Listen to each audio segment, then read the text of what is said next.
Bloomberg Audio Studios. Podcasts, radio, news. This episode contains descriptions of sexual exploitation and mentions of rape.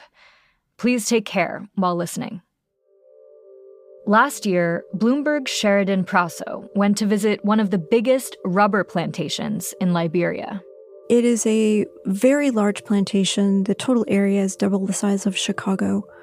It's just rows and rows, hundreds of rows of green. Rubber trees after rubber trees, all in rows, all very symmetrical. It's called the Liberian Agricultural Company Plantation.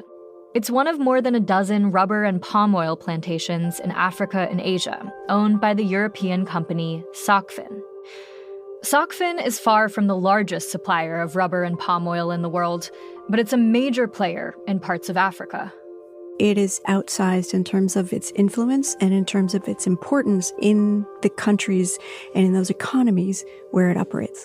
So, for example, in Liberia, it is the number 2 producer of rubber behind Firestone, and rubber constitutes 2/3 of the country's exports. So it's a huge employer and hugely important for that country's economy.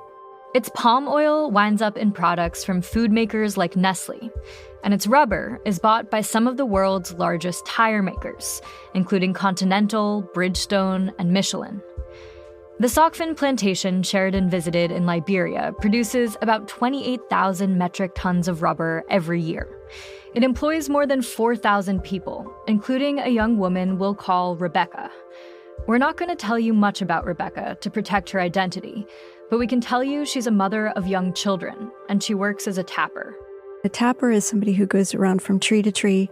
They cut the bark of the rubber tree. They put a little cup on the tree, kind of like think about collecting maple syrup. It's the same idea. It's latex that kind of drips out from the tree, goes into a cup. They coagulate that and dry it and turn that into natural rubber. That's where rubber comes from. Like many of her coworkers, Rebecca has lived on the plantation her whole life. It's the only employer in the area, and she depends on working there to survive. She grew up in an era where there were back-to-back civil wars in Liberia. She doesn't have an education. She doesn't have any money or any savings to be able to go to a big city and get any kind of other job in a restaurant or anything like that. She doesn't even have the means to leave. Full-time employees at the plantation make $5.50 a day in U.S. dollars. But Rebecca, like the majority of people working there, is a contract worker, which means she makes less money and has to pay more than full-time employees for food and school tuition for her children. And she's also dependent on supervisors choosing her for work assignments each day. Rebecca told me that when she turns up for work in the morning, her supervisor says, "You have to have sex with me or you can't do your job today." And sometimes she'll get a supervisor who doesn't ask that, but there's more than one supervisor who does ask that. And she's constantly just faced with the situation of, how do I feed my kids? How do I do my job? And how do I fend off the advances of this supervisor who keeps, these supervisors, more than one, who keep demanding that I have sex in order to do my job? How often does this happen to her? When I was asking Rebecca these questions, I asked her, tell me about the first time he asked you for sex. And she said, well, he said he wanted me. And I said, no, I have my husband. And I said, I was trying to get a sense of, oh, is that just one time? And she was quiet. And I said, was it more than one time? She said, yeah. I said, was it more than 10 times? She said, more than. And I said, was it more than 50 times? And she was kind of squirming uncomfortably in her chair, and she said, more than. And I said, so how many times have you been asked for sex in order to do your job? And she said, every day. Today on the show, an investigation into persistent worker abuse at Socfin, one of the oldest rubber and palm oil companies in Africa, why it's been so hard to stop, and a new law that could give corporations like Socfin a big incentive to reform. I'm Sarah Holder, and this is The Big Take from Bloomberg News.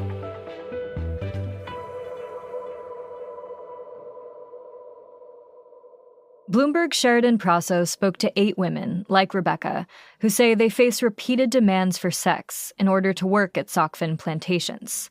And 8 more people, including a retired school teacher and community advocates, spoke on the record about hearing directly from women who had similar experiences. Sheridan says complaints about sexual harassment at Socfin sites have been surfacing for years. So starting about a decade ago, some local NGOs in various countries, including Liberia and also in Sierra Leone, started publishing reports about bad conditions on these plantations. And they brought those concerns to the management.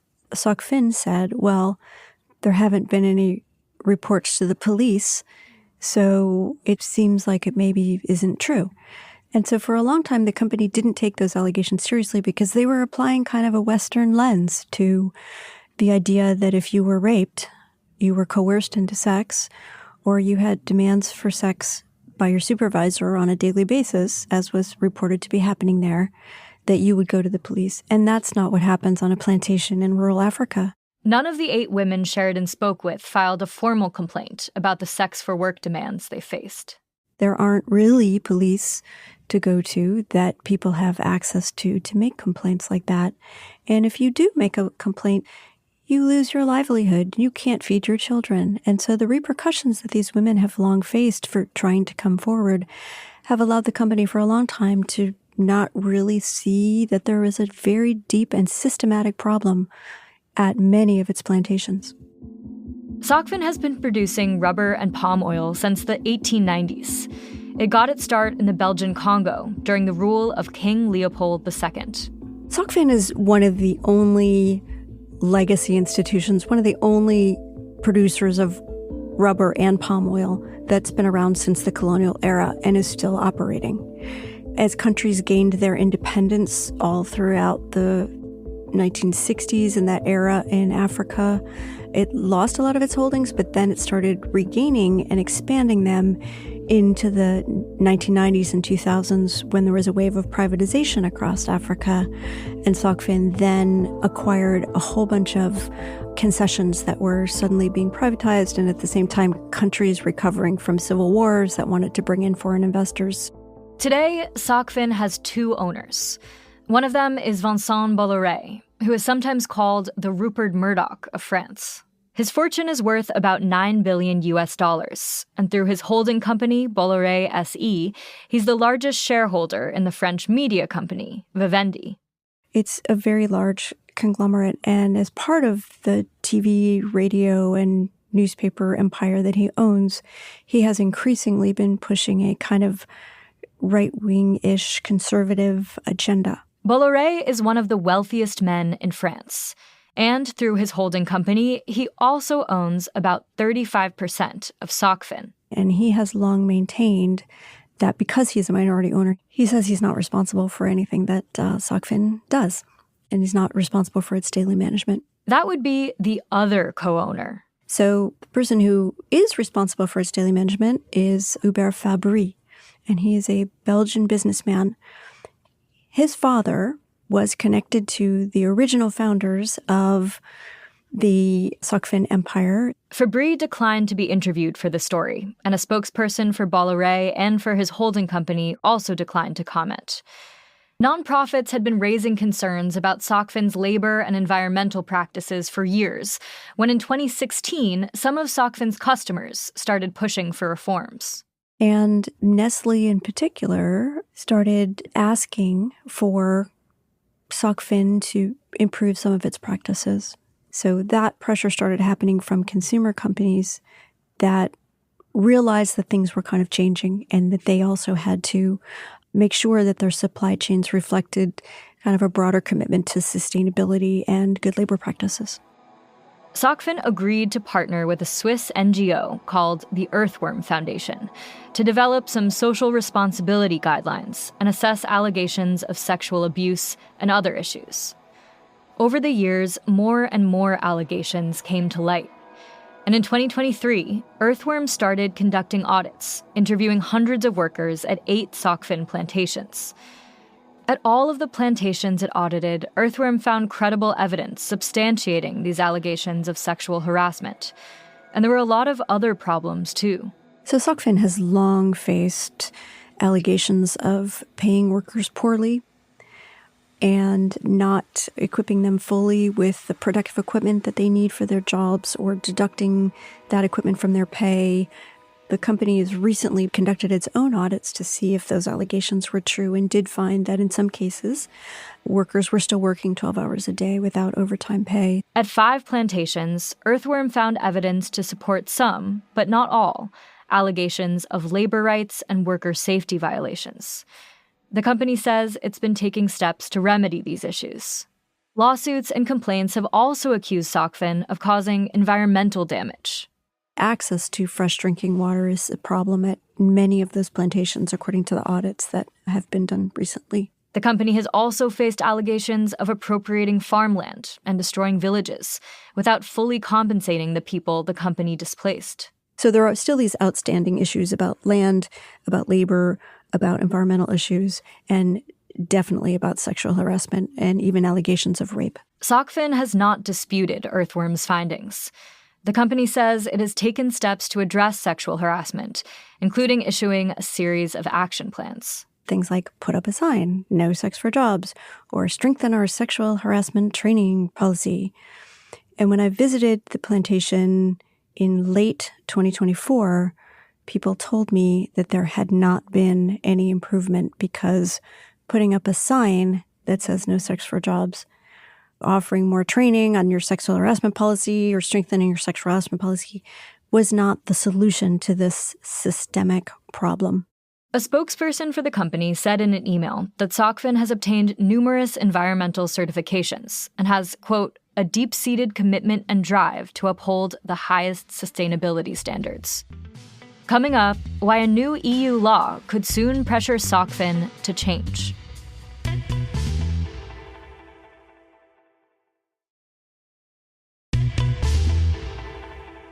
In 2024, the European Union passed a piece of landmark legislation. It was designed to hold corporations accountable for environmental, labor, and human rights violations throughout their supply chains. And it has teeth. When it goes into effect in 2027, it will allow regulators to fine violators more than 5% of their annual revenue. For context, Socfin's revenue in 2023 was about $1 billion. That's the last full year we have data for, because the owners took the company private last September. Bloomberg's Sheridan Prasso says the law could have profound effects on the power dynamics between the companies that own rubber plantations and the people who work on them. That's a whole game changer. This is the harshest law that's ever been passed anywhere in the world, holding companies accountable for what happens at the end of their supply chains. Anything that happens that affects people, that harms people at the end of their supply chains, and that they can be sued by the Rebeccas of Africa, by people in Africa who can show direct harm from the company either negligently or willfully allowing these bad things to happen.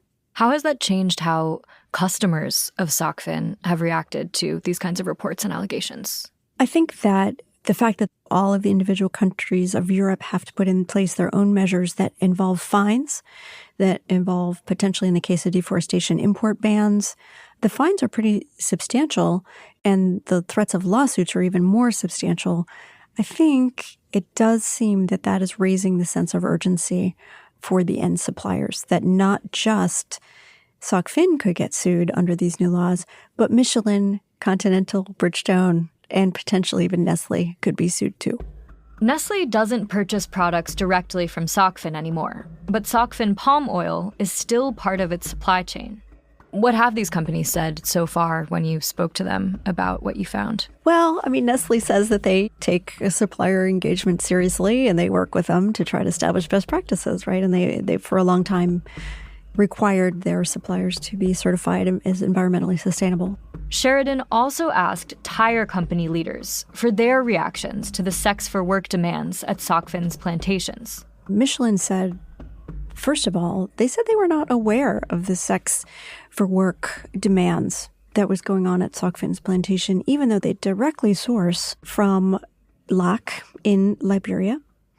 And even though those audit results were published, including the action plans for how to deal with it, were published on Socfin's own website. But they said they weren't aware. And if they were aware, the CEO of Michelin told us we would, of course, not be sourcing from the company that allows that to happen. In the case of Bridgestone, though, they said that they did know and that they have been working with the company since they found out to try to also improve its practices. But Sheridan says one of the issues she found in her reporting is that action plans and best practices on paper often fail to translate to change on the ground. One of the things in particular was they set up something called gender committees. And the gender committee at each plantation is supposed to take complaints from the women and to try to figure out how to deal with issues of allegations and investigate them and see if it's true. Well, in the cases of the gender committees, the audits themselves found that many of them were ineffective. They didn't have office space. Nobody knew how to contact them. They'd never actually operated. They were just set up in name only. It's an open question whether the new EU law will be able to change the long-standing issues at Socfin plantations.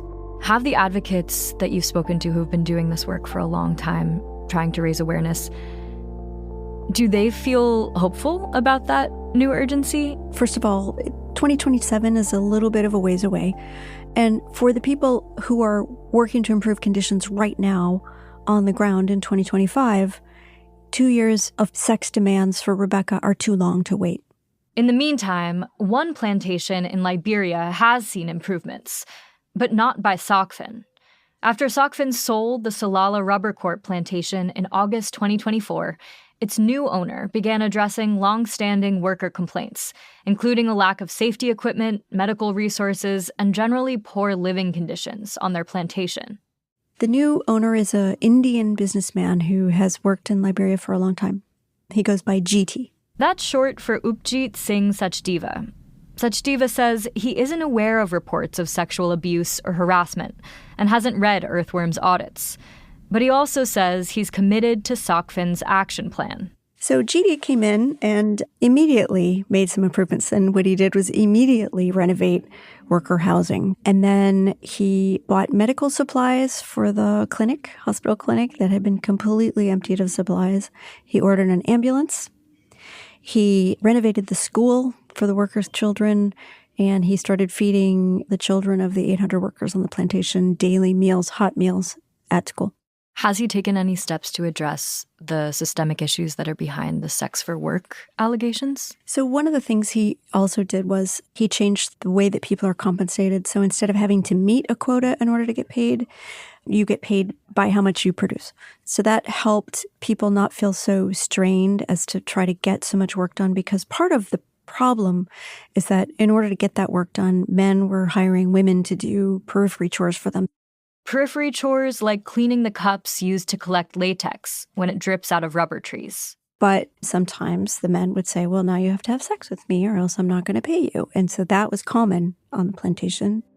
So GD changed that system too, and he now employs cup cleaners as actual employees, and they get $100 a month instead of $15 or a demand for sex. Another thing is that there was a kind of a debt service that people who needed money for like an emergency, and so he did away with that. If you need money for medical emergency, you can get it for free, and then it just gets deducted from your pay without a huge interest rate. So there are various things like that he has done to try to improve the conditions of the people.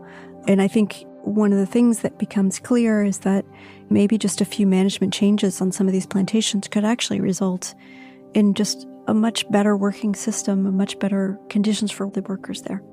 And did you get to talk to any of the women post new leadership? And did you hear about any changes in their experiences of sexual harassment and abuse? When I visited the plantation in November, it had only been reopened for a week. And since then, there have been some issues about unrest still, some people who didn't get their jobs back, who wanted them, or it's dry season, so there have been some wildfires. And so the conditions now are a little bit too unstable. But we'll have to see over the longer term whether it makes a difference.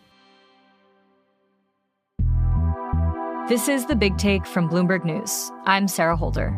This episode was produced by David Fox. It was edited by Tracy Samuelson and Robert Friedman. It was fact-checked by Adriana Tapia and mixed and sound designed by Alex Sugiura. Special thanks to Julianne Wilkinson and Henry Baker. Our senior producer is Naomi Shavin. Our senior editor is Elizabeth Ponso. Our deputy executive producer is Julia Weaver. Our executive producer is Nicole Beamsterboer. Sage Bauman is Bloomberg's head of podcasts. If you like this episode, make sure to subscribe and review The Big Take wherever you listen to podcasts. It helps people find the show. We'll be back tomorrow.